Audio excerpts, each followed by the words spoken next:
time of the day. So, welcome back again. So, nandito na kami sa Thailand. And we're just waiting sa mga cruise namin mamaya. So, to our experience as a first time here in Thailand. So, para naman magkaroon kayo ng ideas na so those first time na pupunta dito, best talaga is magdala kayo ng cash. And if possible, i-change nyo yung pera nyo to dollar para pagdating niyo dito is mas mataas yung rate niya kasi if Philippine peso, mas mababa yung rates. Also, don't forget to switch your AnyBank to international transaction. SIM card, kung iPhone user naman kayo, pwede kayong mag-book sa loop ng eSIM. But if not, meron kasi yung eSIM, namimili siya ng may certain phone na pwedeng pwede doon. So if not, other choice niya is a SIM card. O that's 399 baht, equivalent sa peso, nasa 700 na? Like 700. Kaso, kung gusto nyo makatipid, isa na lang sa inyo yung bumili ng SIM card kasi na siya, yung 399 baht na SIM card, it's unlimited data na siya. Kung isa na lang, mag-hotspot na lang. Kasi ang mali namin, bumili kami ng tag-isa.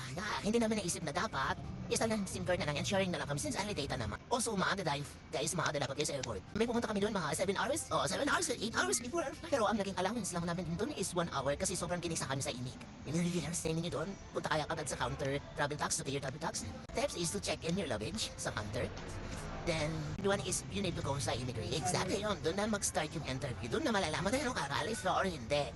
Kinabahan talaga kami kasi nag-second interview kami lang malala. Akala namin offload namin. Pero ang importante guys is magsabi kayo ng totoo. Kami kasi, nag-isa kami pero kami kasi is nagtutugma yung sinasabi niya sa sinasabi ko. Ang daming tinanong sa amin, tinignan yung mga conversation sa WhatsApp namin. Kasi na-provide namin yung mga docs na needed nila. Like, ang hiningi lang naman sa amin is yung ticket, yung back and forth, and then hotel reservations, activities. Chinek nila yung yung activities namin kung bayad na. Chinek yung online nila. And then kung nagmamatch yung amount dun sa club na. Tinignan mo sobrang sarap ng food nila. Hindi mo iisip mo sobrang pero sobrang spicy guys. To add ka, level lang spicy. Tsaka to add, kung gusto niyo magtipid tapos ayaw niyo maggutom, bumili na lang kayo ng snacks before sumakay ng airplane para meron kayong nakakain. If you want, if you're not familiar with the food, you can also just share muna. And then if you find it so good, then that's time you can buy kasi nasayang na talaga yung pagkain namin. So far, ang experience naman namin dito is the first time.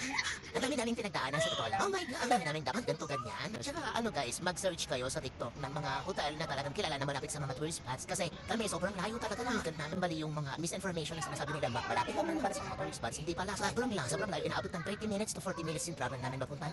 Exactly. Yeah, I think that's all our culture shock and experience as a first time traveler in Thailand. May mga tanong pa kayo, you can comment and we can just answer on our next video. Now, we're still waiting for our cruise.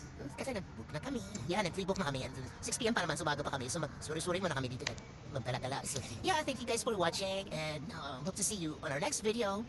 Just comment there. And don't forget to comment if you have questions. Thank you, bye. Adios. Cheers.